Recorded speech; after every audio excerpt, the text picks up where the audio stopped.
Hello my dear student, যারা class তোমার 5-এ পড়ো, তোমাদের লেসন 11 দেখো। চলো আমরা শুরু করি। কি বলেছে? The finishing point. ফিনিশিং মানে শেষ, আর পয়েন্ট মানে বিন্দু। তার মানে দেখো, শেষ মানে যে বিন্দুতে গিয়ে শেষ করা হয় তাকে ফিনিশিং পয়েন্ট বলা হয়। এখানে ফিনিশিং পয়েন্ট কোথায় কাজে লাগে? দৌড় প্রতিযোগিতার ক্ষেত্রে কাজে লাগে।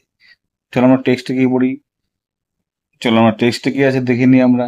তার আগে এই দেখো, বাকি অধ্যায়ের তোমার যে ফাইনাল পরীক্ষার যে কটা অধ্যায় পরীক্ষা হবে তার সমস্ত ভিডিওগুলি আমি দিয়ে রেখেছি। তোমরা পরপর দেখো আগের লেসনগুলি, আর এগুলো বারবার প্র্যাকটিস করো। এরপর আমি প্রশ্নপত্র আলোচনা করব। আশা করি এর মধ্যে থেকে তুমি পরীক্ষার প্রশ্ন পেয়ে যাবে। চলো শুরু করি।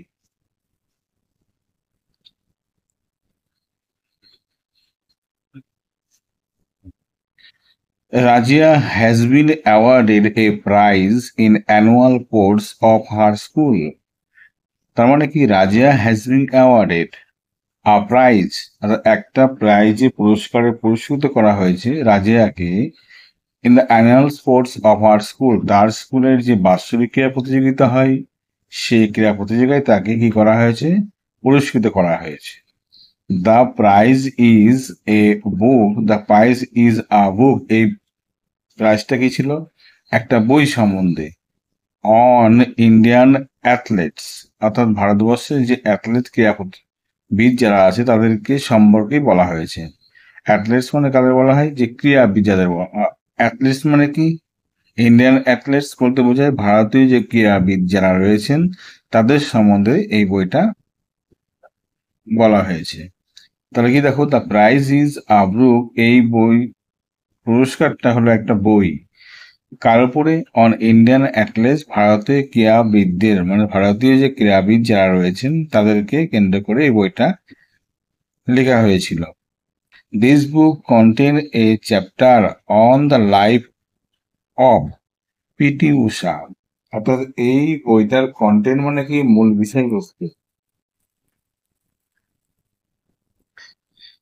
This book contain a chapter, এই বইটার একটা চ্যাপ্টারে উল্লেখ করা হয়েছে। কি চ্যাপ্টারটা? On the life of PC Usha. অর্থাৎ পিটি উষার সে জীবন সংক্রান্ত বলা হয়েছে। দ্য স্পিরিট ইন্ডিয়ান কুইন, অর্থাৎ যাকে বলা হয় ভারতীয় রানী সত্তা। অর্থাৎ স্পিরিট কুইন মানে অফ ইন্ডিয়া, ভারতীয় যে ক্রীড়াবিদের, ভারতীয় ক্রীড়ার রানীর সত্তা বলা হয় কাকে? পি টি উষাকে বলা হয়। মনে থাকবে। আচ্ছা, as Razia is very eager to know. যেহেতু, অ্যাজ মানে যেহেতু, Razia is very eager to know, Razia ভীষণ আগ্রহী জানতে। কি জানতে? অ্যাবাউট পিটি উষা, পিটি উষা সম্বন্ধে জানতে ভীষণ সে আগ্রহী। She started reading the book right away after dinner. Dinner মানে খাবারের শেষে, রাতের খাবারের শেষে বলছে, ডিনারের পরে।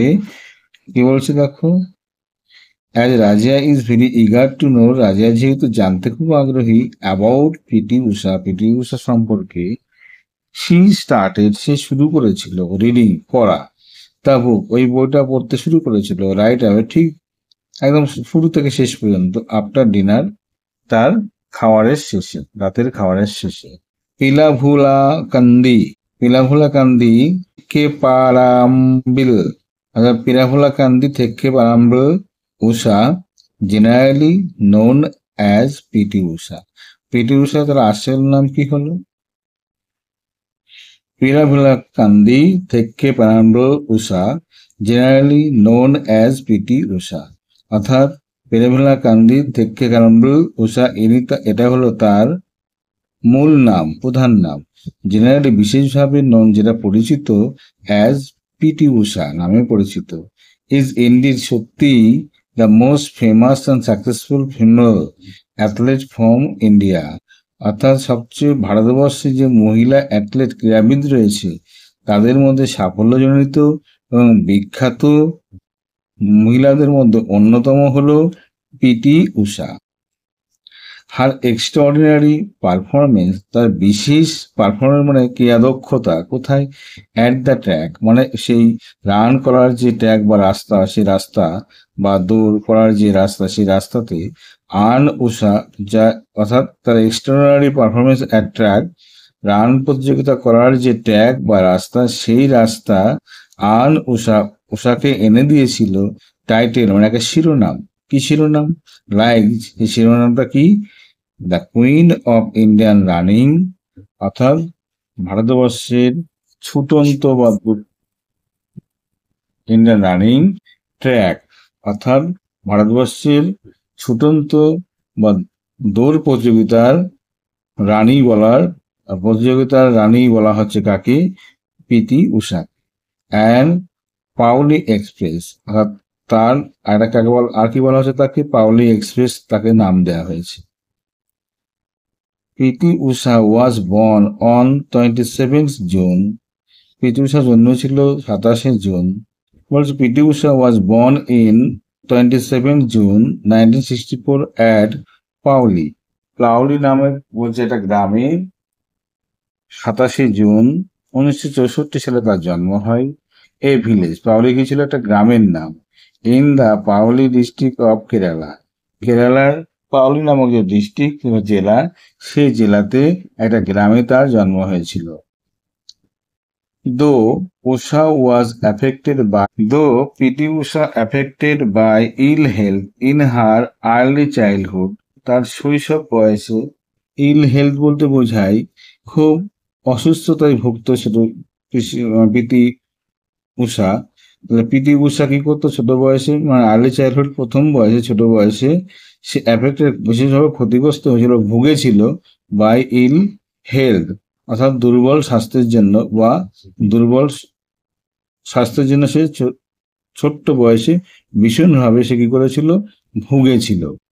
হার প্রমিস ইন স্পোর্টস, কিন্তু তার খেলাধুলার প্রতি আগ্রহ, প্রমিস মানে এখানে আগ্রহ, হ্যাঁ, হার প্রমিস ইন স্পোর্টস, তার খেলাধুলার প্রতি আগ্রহ, উড বি, আচ্ছা, ক্লিয়ারলি নোটিস, এটা সম্পূর্ণভাবে লক্ষ্য করা গেছিল। এগেনস্ট অল অড, অর্থাৎ এগেনস্ট অল অড, অড মানে বাধা বিপত্তি, সমস্ত বাধা বিপত্তির মানে বিরুদ্ধে, সি সাকসেডেড, সে সাফল্য অর্জন করেছিল সমস্ত বাধা বিপত্তিকে এড়িয়ে। হি succeeded in becoming one of the greatest athletes India, অর্থাৎ ভারত বলেছে দেখো, সি সাকসিডেড, সে সাফল্য অর্জন করেছিল, in becoming one of the greatest athlete's India, ভারতবর্ষের যে বিখ্যাত ক্রীড়াবিদ রয়েছেন তাদের মধ্যে একজন তিনি হতে পেরেছিলেন। হ্যাজ নেভার প্রডিউস, অর্থাৎ has ever produce against all ods, সমস্ত বাধা বিভক্তিকে সে কি করেছিল? পেছনে ফেলে, বিরুদ্ধে তিনি সংগ্রাম করে, হি সাকসিড, সে সাফল্য লাভ করেছিল, in becoming one of the greatest athlete's India, ভারতবর্ষের অন্যান্য বিখ্যাত ক্রীড়াবিদদের মতো অন্যতম বিখ্যাত তিনি হয়েছিলেন। আচ্ছা, ইন্ডিয়া হ্যাজ ইভার প্রডিউস, যে সমস্ত অ্যাথলেটস বা ক্রীড়াবিদ ভারতবর্ষ জন্ম দিয়েছিল তাদের মধ্যে তিনি অন্যতম একজন হয়েছিলেন। She made her first national record, সে প্রথম তার জাতীয় রেকর্ড করেছিল কত? ইন দ্য 100 মিটার স্পিড, অর্থাৎ 100 মিটার যে দৌড় প্রতিযোগিতা, সেটাই ইন 1977 সালে। When she was just 13 years old, যখন তার বয়স ছিল মাত্র কত বছর? 13 বছর। ফুল নেম বলেছে, এই ফুল নেম তুমি কোথায় পাবে? চলো আগে পিছিয়ে যাই, দেখো মানে পাবো এখানে, এই দেখো পাবো আমরা, দেখো, পিলা ফুলা কান্দি থেকে পেরাম্বল উষা, এটা হলো তার আসল নাম, এই নামটা তুমি এখানে লিখে দেবে, হয়ে গেল। তারপরে দেখো রয়েছে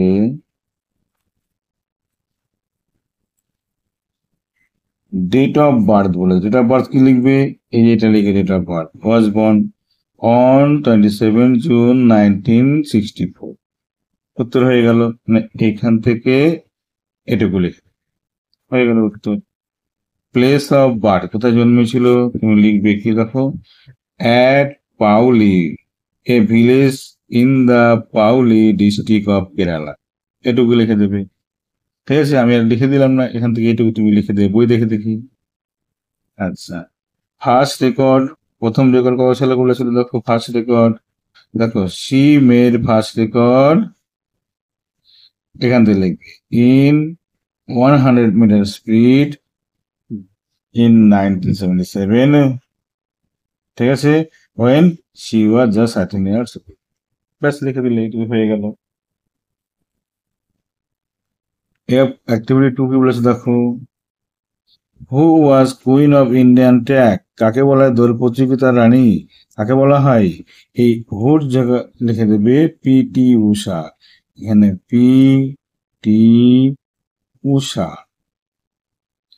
হু বাদ দিয়ে যা আছে লিখে দাও, দিয়ে এখানে ফুলস্টপ দেবে, হয়ে গেল উত্তর। How was the উষাস health in her early childhood, শৈশব বয়সে তার শরীরটা কেমন ছিল। এ দেখো এই লাইনটা কোথায় পাবে, এখানে দেখো একদম হুবহু টুকে দিতে হবে। দেখো কি দেখো কেন, এ দেখো এখান থেকে, Usha was affected by ill health in her early childhood, হয়ে গেল। ঠিক আছে, এখানে লিখবে Usha was affected by ill health in her early childhood, এটুকু লিখে দিলে উত্তর হয়ে গেল। এবার দেখো বলেছে অ্যাক্টিভিটি 3 কি বলবো আমরা, দেখো activity match the following word with their meaning. Live মানে বসবাস করা, তাহলে কি হবে, লিভ মানে বসবাস করা হলে কি হবে, বা থাকা, এক্সিস্টেড মানেও থাকা, তাহলে এদের সঙ্গে তোমার এটা যাচ্ছে। আবার দেখো ডিসপ্লে মানে কি, দেখো ডিসপ্লে মানে দেখানো, শোয়ের মানেও দেখানো, এটার সঙ্গে এটা যাচ্ছে। আবার দেখো এখানে ইল হেড মানে কি, মানে অসুস্থ, সিকনেস মানে অসুস্থ, এটা এটা যাচ্ছে। দেখো টাইল, এখানে বলেছে সাইন, সাইন মানে কোনো কিছু সাইন করা বা সংকেত, ইন্ডিকেশন মানেও সংকেত, এটা হলো। টাইটেল মানে সম্মান, দেখো অনার মানে সম্মান, হয়ে গেল।